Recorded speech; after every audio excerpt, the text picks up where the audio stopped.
17장 1절부터 24절입니다.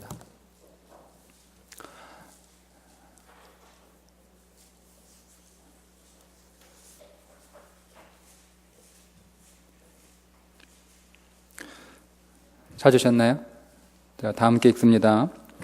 길르앗에 우거하는 자중에 디셉 사람 엘리야가 아합에게 말하되 내가 섬기는 이스라엘의 하나님 여호와께서 살아계심을 두고 맹세하노니 내 말이 없으면 수년 동안 비도 이슬도 있지 아니하리라 하니라. 여호와의 말씀이 엘리야에게 임하여 이르시되 너는 여기서 떠나 동쪽으로 가서 요단 앞 그릿 시냇가에 숨고 그 시냇물을 마시라. 내가 까마귀들에게 명령하여 거기서 너를 먹이게 하리라. 그가 여호와의 말씀과 같이 하여 곧 가서 요단 앞 그릿 시냇가에 머물매 까마귀들이 아침에도 떡과 고기를 저녁에도 떡과 고기를 가져왔고 그가 시냇물을 마셨으나 땅에 비가 내리지 아니하므로 얼마 후에 그 시내가 마르니라. 여호와의 말씀이 엘리야에게 임하여 이르시되 너는 일어나 시돈에 속한 사르밧으로 가서 거기 머물라. 내가 그곳 과부에게 명령하여 네게 음식을 주게 하였느니라. 그가 일어나 사르밧으로 가서 성문에 이를 때에 한 과부가 그곳에서 나무가지를 줍는지라. 이에 불러 이르되 청하건대 그릇에 물을 조금 가져다가 내가 마시게 하라. 그가 가지러 갈 때에 엘리야가 그를 불러 이르되 청하건대 내 손에 떡 한 조각을 내게로 가져오라. 그가 이르되 당신의 하나님 여호와께 살아계심을 두고 맹세하노니 나는 떡이 없고 다만 통에 가루 한 웅큼과 병에 기름 조금뿐이라. 내가 나무가지 둘을 주워다가 나와 내 아들을 위하여 음식을 만들어 먹고 그 후에 죽으리라. 엘리야가 그에게 이르되 두려워하지 말고 가서 네 말대로 하려니와 먼저 그곳으로 나를 위하여 작은 떡 한 개를 만들어 내게로 가져오고 그 후에 너와 네 아들을 위하여 만들라. 이스라엘의 하나님 여호와의 말씀이니 나 여호와가 비를 지면에 내리는 날까지 그 통에 가루가 떨어지지 아니하고 그 병에 기름이 없어지지 아니하리라 하셨느니라. 그가 가서 엘리야의 말대로 하였더니 그와 엘리야와 그의 식구가 여러 날 먹었으나 여호와께서 엘리야를 통하여 하신 말씀같이 통에 가루가 떨어지지 아니하고 병에 기름이 없어지지 아니하니라. 이 일 후에 그 집 주인 되는 여인의 아들이 병들어 증세가 심히 위중하다 숨이 끊어진디라. 여인이 엘리야에게 이르되 하나님의 사람이여 당신이 나와 더불어 무슨 상관이 있기로 내 죄를 생각나게 하고 또 내 아들을 죽게 하려고 내게 오셨나이까. 엘리야가 그에게 그의 아들을 달라 하여 그를 그 여인의 품에서 받아 안고 자기가 거처하는 다락에 올라가서 자기 침상에 누이고 여호와께 부르짖어 이르되 내 하나님 여호와여 주께서 또 내가 우거하는 집 과부에게 재앙을 내리사 그 아들이 죽게 하셨나이까 하고 그 아이 위에 몸을 3번 펴서 엎드리고 하나님께 부르짖어 이르되 내 하나님 여호와여 원하건대 이 아이의 혼으로 그의 몸에 돌아오게 하옵소서 하니 여호와께서 엘리야의 소리를 들으심으로 그 아이의 혼이 몸으로 돌아오고 살아난지라.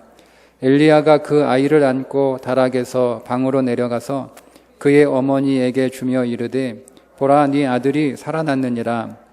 여인이 엘리야에게 이르되 내가 이제야 당신은 하나님의 사랑이시요 당신의 입에 있는 여호와의 말씀이 진실한 줄 아노라 하니라.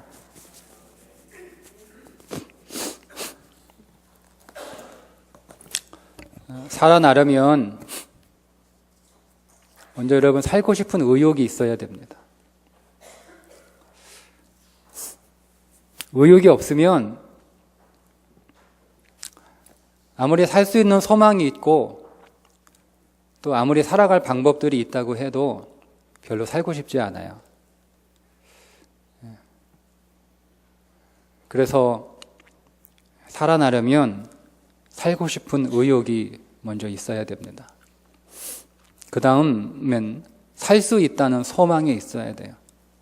의욕이 아무리 살고 싶다 충천해도 살 소망이 없으면 소용이 없는 거잖아요. 의욕이 살아내는 건 아니거든요. 그래서 살 수 있다는 소망이 있어야 돼요. 그 다음 세 번째, 살 길이 열려야 돼요. 의욕이 있고 소망이 있어도 길이 막히면 살 수 없습니다. 이번 기도부흥회를 통해서 살고 싶은 의욕도 생기고 살 소망도 생기고 살 길도 열릴 것입니다. 그런 확신을 갖고 끝까지 우리 함께 갔으면 좋겠어요. 사르밧 과부 이야기인데요. 과부의 아들이 죽었어요. 우선 이 과부의 아들이 왜 죽었는지 그리고 어떻게 살아났는지 먼저 좀 살펴보고 기도하려고 합니다. 미리 결론부터 좀 말씀을 드리자면 사르밧 과부의 아들이 죽은 이유는 말씀에 순종하지 않았기 때문에 죽었습니다. 말씀 순종 여부가 인간이 살고 죽는 문제의 골격입니다. 그래서 오늘 지금 제가 여러분하고 나눌 이 말씀이 첫 시간이지만 매우 중요한 말씀입니다. 마른 뼈들이 다시 살아나는 문제의 골격을 오늘 좀 말씀을 드리려고 합니다. 오늘 1절에 보면 하나님께서 이스라엘 땅에 수년 동안 비도 이슬도 내리지 않겠다 이렇게 말씀을 하세요. 왜냐하면 이스라엘에 하나님의 말씀이 없었기 때문입니다. 1절에 보시면 내가 내 말이 없으면 이렇게 말씀을 하잖아요. 내 말이 없으면 비도 이슬도 내리지 않겠다. 근데 이 내 말이 없으면 이 말은 내가 말하지 않으면 그런 뜻이거든요. 그런데 겉으로 드러난 뜻이 그렇고요. 내가 말하지 않으면 그 말은 하나님의 말씀이 이스라엘에 없다는 얘기예요. 하나님의 말씀이 이스라엘에게 왜 없었냐면 이스라엘 백성들이 하나님의 말씀에 순종하지 않아요. 순종하지 않으니까 그들 가운데 하나님의 말씀이 없는 거예요. 그러니까 말씀이 없어서 비도 이슬도 내리지 않는다라는 겁니다. 그때 하나님께서 엘리야를 부르셔서 그리 시냇가로 보내세요. 그리 시냇가에 가보니까 아직 그리 시냇가에는 물이 흐르고 있었습니다.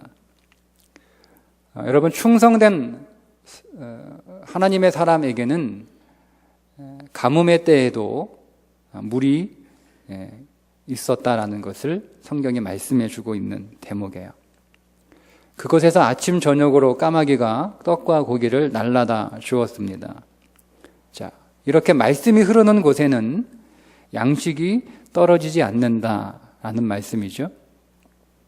그러다가 그리 시냇가에도 물이 말라버렸습니다. 이스라엘이 하나님의 말씀에 순종하지 않는 상황이 더 심해졌다는 뜻이에요. 그래서 이 그리 시냇가조차 물이 말라 없어진 거예요. 그래서 엘리야에게 그리 시냇가를 떠나 시돈 땅으로 가라고 다시 말씀을 하셨습니다. 자, 매일 아침 저녁으로 까마귀가 떡과 고기를 물어다 줘도 물이 없으면 떡과 고기가 소용이 없다는 거잖아요. 그죠? 아무리 오늘 우리의 육신의 양식이 풍족해도 영혼의 양식이 없으면 소용없다는 뜻이에요. 사람이 떡으로만 살 것이 아니요 하나님의 입에서 나오는 모든 말씀으로 말미암아 살리라 하고 하신 것처럼 육신의 양식이 아무리 풍족한 그리 시냇가라고 하더라도 영의 말씀이 없으면 그것은 있을 만한 곳이 못 된다라는 뜻입니다. 그래서 간 곳이 시돈 땅에 있는 사르밧 과부를 만나는 일이었습니다. 자, 사르밧 과부를 설명해 주는데 놀랍게도 사르밧 과부에게 물이 있었다라고 성경이 나오죠. 물을 달라고 하잖아요. 그 과부에게 물이 있었어요. 그러니까 여러분, 모두가 불순종하는 시대거든요. 모든 이스라엘 백성들이 불순종하는 시대에 즉 말씀이 다 말라버려서 순종이 없는 시대에 이스라엘에 순종하는 사람이 있었다는 거예요. 그게 사르밧 과부예요. 그렇게 귀한 사람이 한 사람 있었습니다. 그 시대에 다른 사람들은 다 말씀을 가볍게 취급을 했어요. 그런데 이 사르밧 과부만큼은 그 말씀을 가볍게 취급하지 않았다는 겁니다.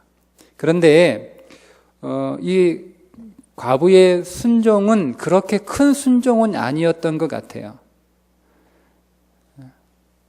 순종이 없는 시대에 하나님의 말씀을 순종하는 사람이기는 했지만 이 사르밧 과부의 순종은 약한 순종이었던 듯 싶습니다.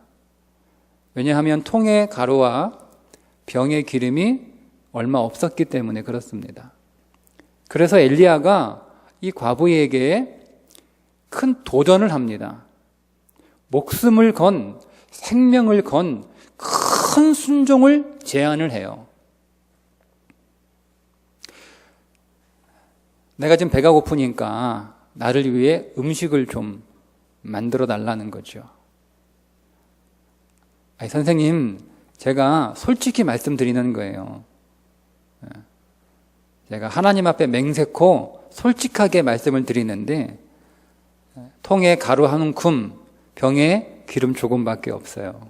이게 우리에게 남은 식량 전부인데 우리가 이거 마지막으로 해먹고 이제는 굶어 죽을 생각입니다. 그래, 알았어. 알았으니까 뭐 니들 맘대로 해. 그런데 그거 가지고 음식을 해서 나 먼저 먹고 그 다음에 당신들이 먹어. 이렇게 제안을 하는 거예요. 도전하는 거거든요. 근데 보통 사람 같으면 아주 욕 한 바가지 먹었을 일 아닙니까? 그죠? 벼룩에 간 빼먹는 거잖아요. 그런데 놀랍게도 여러분 이 사르밧 과부가 순종을 해요. 그러니까 과부의 입장에서는 목숨을 건 순종이에요. 과부의 입장에서는 목숨을 건 순종이란 말이에요. 그렇게 큰 순종을 하니까 어떤 일이 벌어지냐면 하나님의 말씀대로 비가 내리기까지 며칠을 먹었는데도요, 그 통에 가루가 떨어지지 않고 병에 기름이 떨어지지 않는 일들이 벌어진 거예요.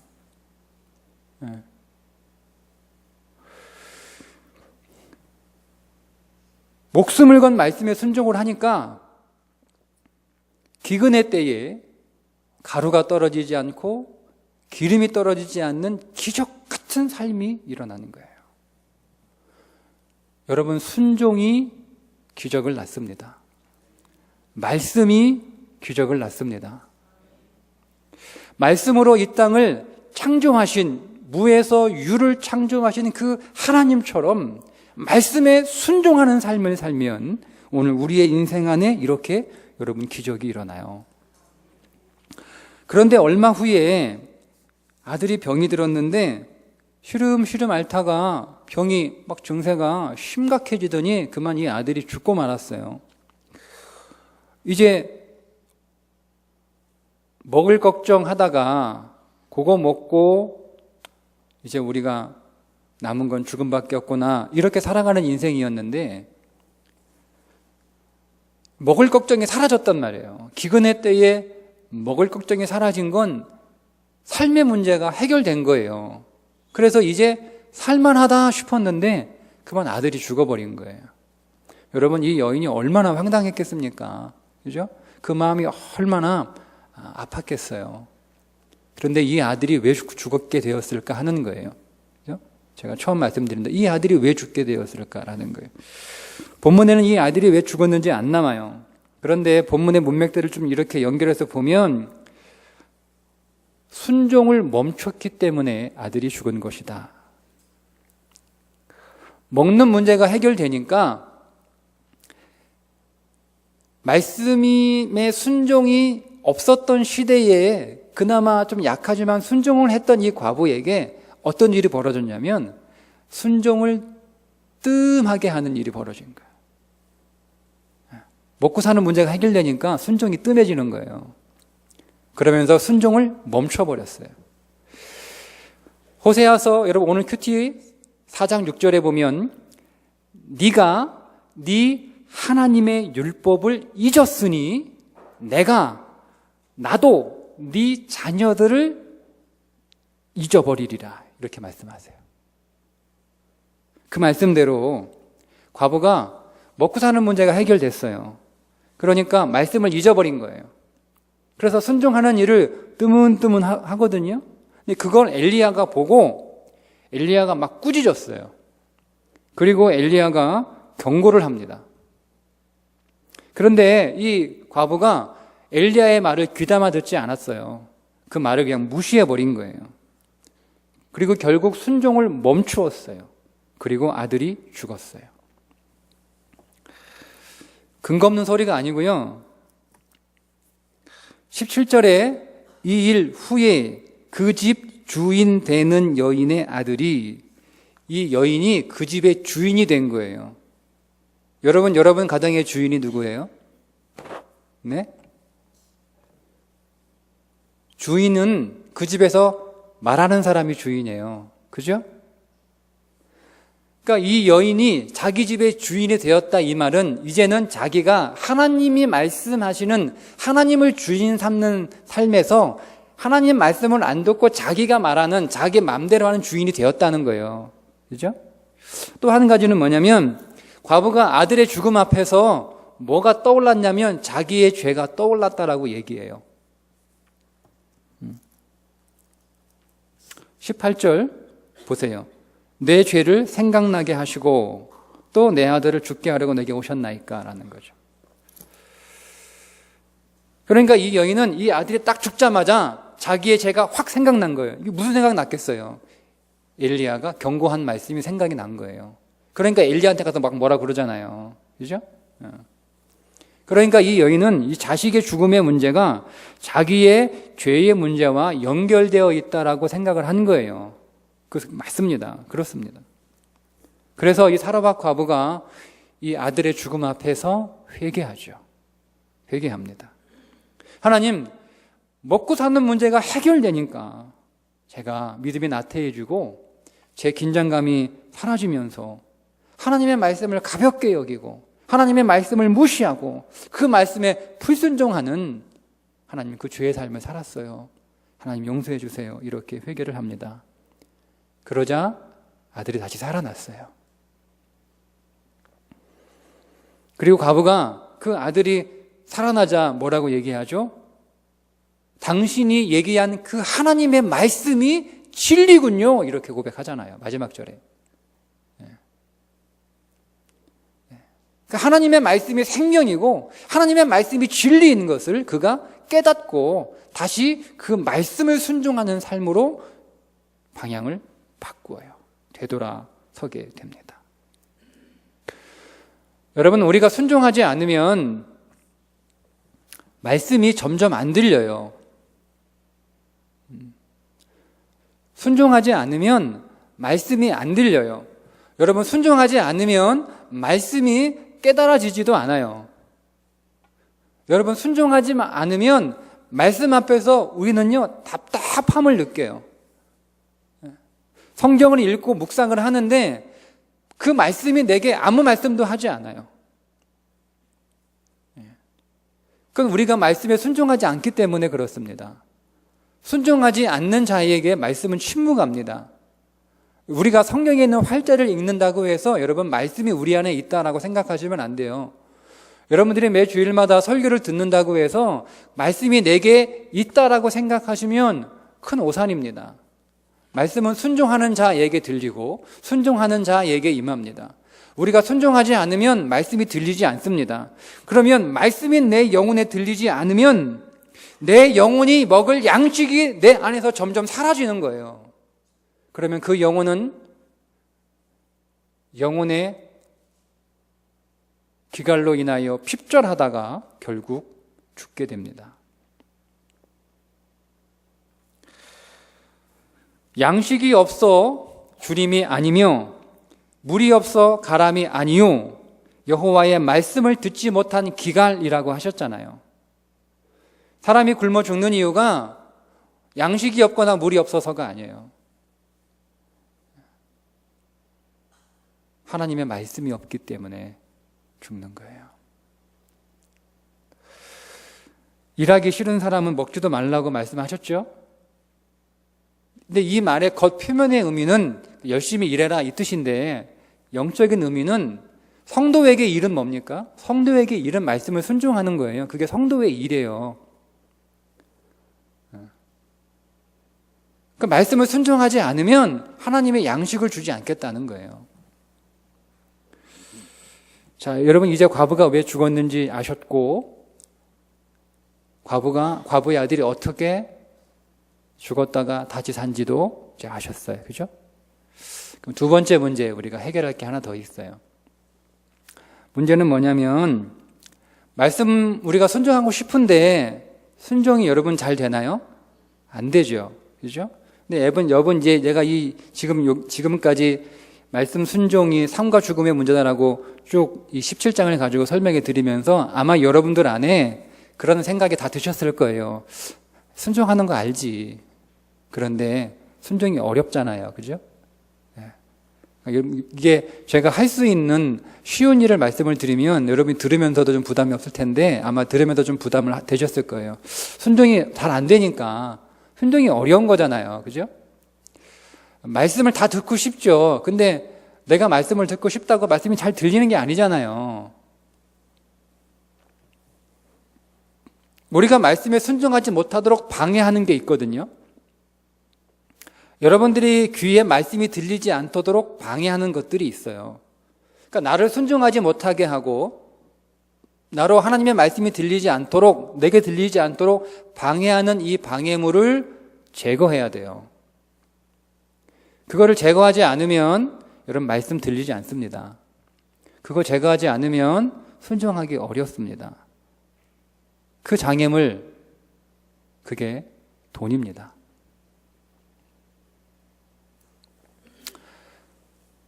우리가 17장 다 읽었죠? 18장 넘어가시면 엘리야가 갈멜산에서 바알과 아세라 선지자 850대 1로 전쟁하는 이야기가 나와요.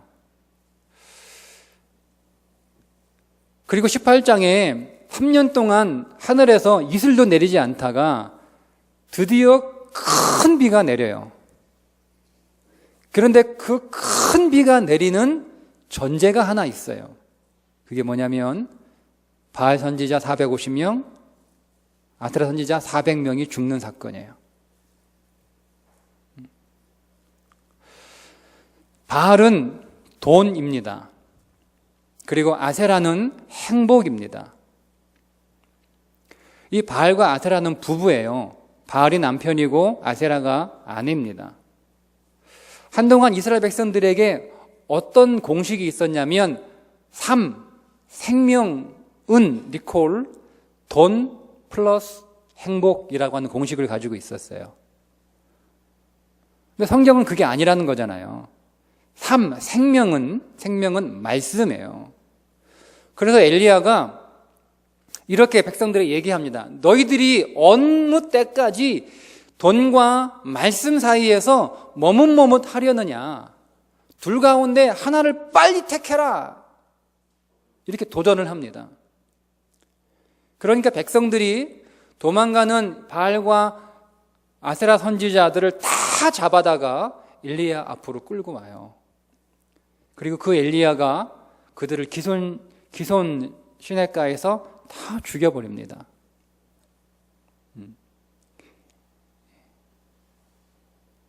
그리고 그들이 다 죽은 뒤에 바로 이어서 하늘에서 큰 비가 내린다라고 나와요. 그럼 여러분, 기근의 문제가 해결되었어요. 하나님이 말씀하지 않고 침묵하셨어요. 그들에게 더 이상 말씀을 주지 않아요. 그런데 그 말씀이 폭포수처럼 이스라엘 백성들 가운데 임하는 그 사건 앞에 어떤 일이 있었냐면 바알과 아세라 선지자를 죽이는 결단이 있었단 말이에요. 그러니까 그동안 이스라엘 백성들이 말씀이 들리지 않았던 이유가 뭐라는 거예요? 바알과 아세라 선지자라는 거죠. 돈 때문에 그들의 귀에 말씀이 들리지 않았다는 거예요. 그들이 왜 순종하지 않았는가? 돈 때문에 순종하지 않았다는 거예요.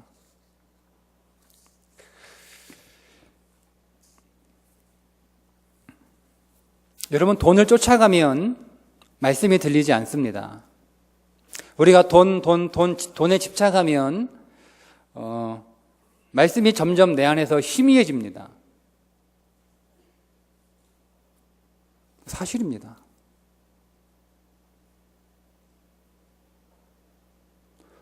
우리가 돈에 집착하고 돈을 쫓아가면 말씀에 순종하지 못합니다. 사실입니다. 우리가 조금 정직해지면 여러분 이것이 사실인 걸 누가 설명해 주지 않아도 우리 자신이 너무나 잘 알고 있습니다. 우리가 돈에 집착하고 돈을 쫓아가면 갈수록 오늘 우리의 인생 안에는 사망의 그림자가 짙어집니다. 결국 죽습니다. 지금 세상에 돈 때문에 많은 사람들이 죽어가고 있습니다. 서울 지하철 젊은 청년의 죽음, 돈 때문에 죽었습니다. 울산의 공장에서 황산 쏟아져 나온 거 돈 때문에 죽었습니다. 많은 사람들이 이 시대가 돈 때문에 사람이 죽어가요. 결국 이 세상은 돈 때문에 망합니다. 그게 요한계시록의 내용입니다.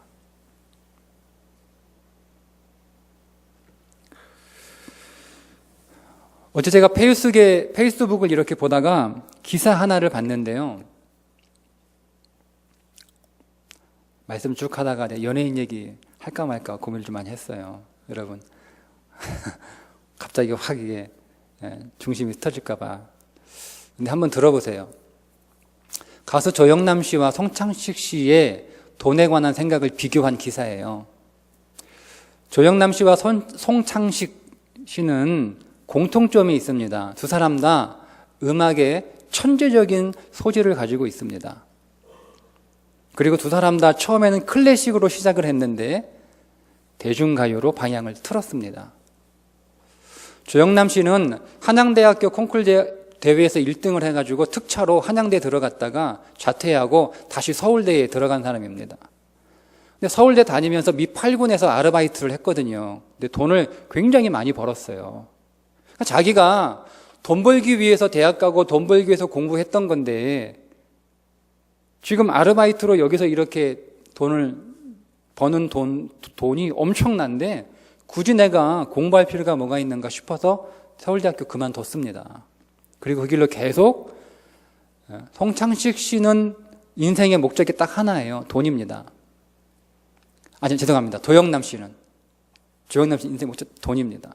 그러니까 이분은 인생은 운빨이다 이렇게 얘기해요. 운빨이다.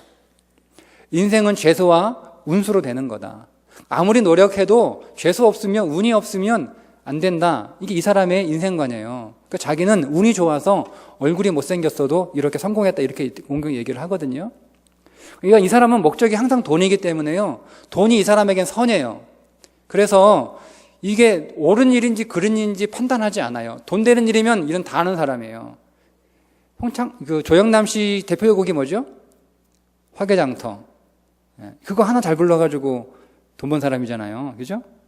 근데 화개장터의 작사자가 조영남 씨로 등재가 됐어요.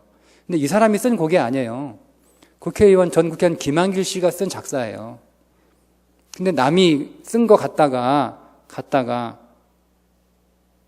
써놓고 자기가 작사자로 한 거예요. 지금 불기소 구속됐잖아요. 그죠? 다른 사람이 송아무개 씨 화가가 그린 그림에다가 덧칠을 해가지고 자기가 사인해서 자기가 그린 그림이라고 1억 8천만 원어치 자기 그림을 팔았잖아요. 사기죄로 지금 불기소됐단 말입니다.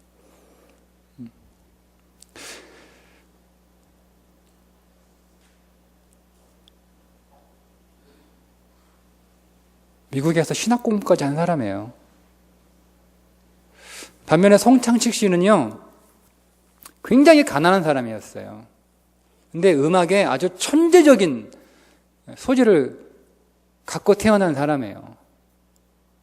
그래서 음악 한 번 딱 듣고 음악이 너무 좋아서 집에 가서 혼자 독학으로 음악 공부했는데 6개월 만에 음악의 이론을 혼자 터득해 버렸어요. 그래서 서울예고 들어가서 공부를 하는데 돈이 너무 없으니까 대학교를 못 갔어요. 서울예고 동창이 금난태 씨예요. 금난태 씨는 대학 갔지만 이 사람 못 갔거든요. 금난태 씨가 송창식 씨를 회고할 때 이렇게 얘기를 해요. 나 학교 다닐 때 정말 음악에 천재적인 친구가 하나 있었는데 매일 돈이 없어서 가난해서 수돗물로 배를 채웠던 친구다라고 회고를 합니다. 그런데 여러분, 송창식 씨는요, 돈 때문에 노래하지 않아요. 지금도 이제 지금은 어떻게 하는지 모르겠는데, 얼마 전까지만 하더라도 서울 미사리에서 이렇게 작은 무대에서 노래를 불렀다고 하는데요. 거기에서 이게 돈이 안 되는 거래요. 근데 이 사람은 계속 그런 데 하는 거예요. 음악 때문에. 같이 음악하는 함춘호 씨라고 하는 사람이 이렇게 얘기를 합니다. 세시봉 4명 있죠? 누구죠? 송창식, 조영남, 윤형준? 누구죠? 모르겠어, 하여튼. 이 4인방 중에서 가장 돈이 없는 사람이 송창식 씨예요. 그런데 그 넷 중에서 유일하게 돈이 부족하지 않는 사람이 송창식 씨랍니다. 그는 앨범 팔아주겠다, TV에서 홍보해주겠다라는 요청 많이 왔지만 그거 다 거절한답니다. 왜냐하면 자기는 돈 많은 친구들이 지금도 많은데 그 돈을 더 가지려고 하는 게 이해가 안 된대요. 2011년 조선일보에서 이런 인터뷰를 했어요. 송창식 씨의 말이에요. 나는 일정 정도 돈이 생기면 더 이상 돈을 벌지 않아요. 내가 필요한 만큼만 돈이고 남은 돈은 쓰레기예요. 물론 벌려면 더 벌 수 있었죠.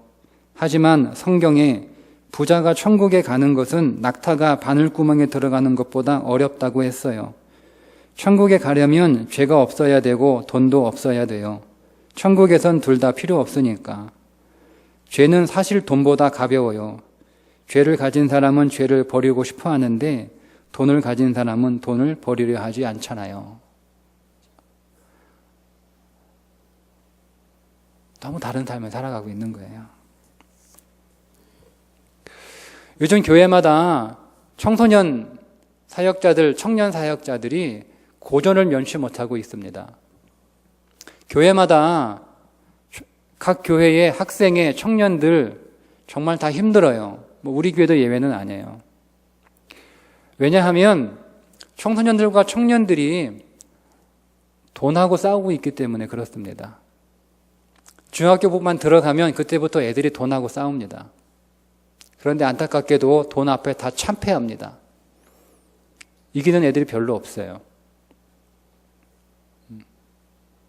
돈 앞에 다 깨져버립니다.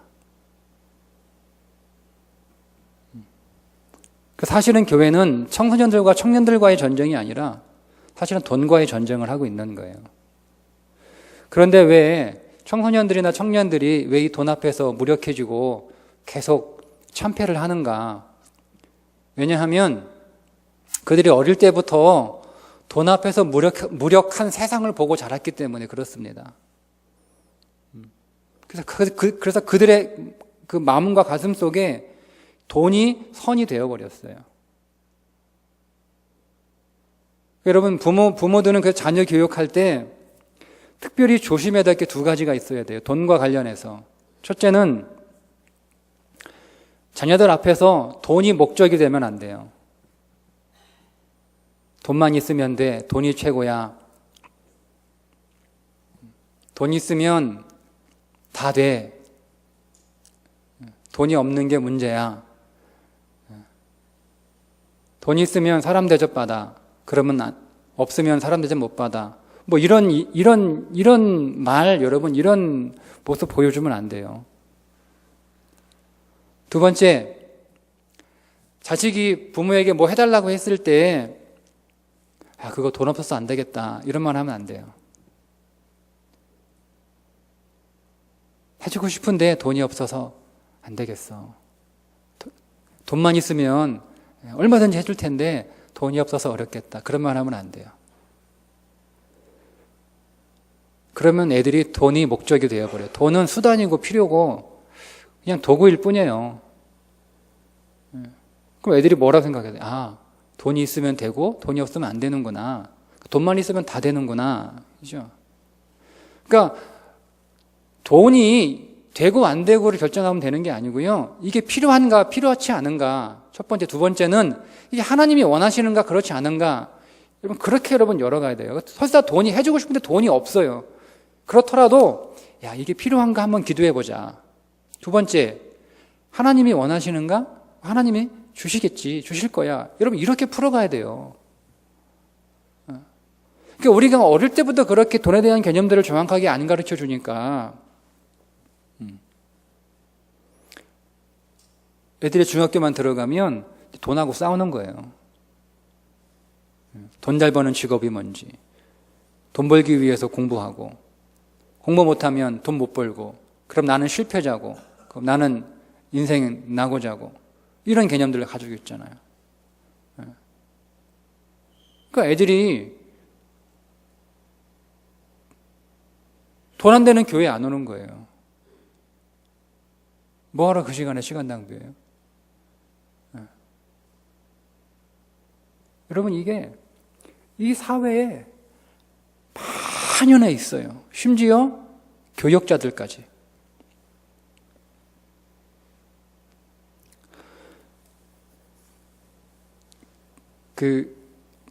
교역자들이 얼마 전까지는 대전까지만 갔거든요. 근데 지금은 경기도도 안 가요. 인천 검단에서 목회하는 목사님 제가 한 2주 전에 만났는데, 그 인천에 검단 서울에서 얼마나 걸린다고요? 전철 타고 쭉 한번 가면 되는데, 시간은 좀 물론 1시간 한 40분 걸리지만. 근데 그 교회도 부교역자 이렇게 청빙하려고 공고를 내면 안 온대요. 한 번은 파트 사역자 구하려고 공고를 냈는데 누가 이렇게 전화를 하더래요. 그래서 우리 교회 이런 부서 파트 사역하면 된다. 토요일 날 와서 토요일하고 주일 날 사역 준비하고 사역하면 된다. 그렇게 하면 한 달에 얼마씩 우리가 살해하겠다. 듣고는 안 온다는 거예요. 서울에서 검단까지 오고 가는 매주 교통비 하고 자기가 쓰는 경비 이거 계산하고 교회에서 받는 돈 이거 계산해 보니까 남는 돈이 얼마 없는 거예요. 차라리 그 시간에 자기가 학원에 가서 강의하면 훨씬 더 많이 번다는 거죠. 그래서 안 온대요. 그래서 안 온대요. 그럼 여러분 지금 대리운전, 택시운전, 학원 강사하는 언어사들 많아요.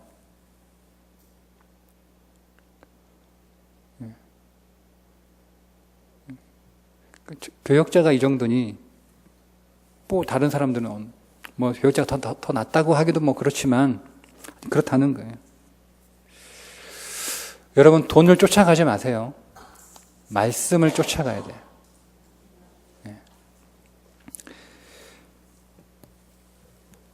세상은 돈 때문에 망하지만 그 망해가는 세상 속에서도 말씀에 순종하는 성도는 말씀 때문에 살아납니다.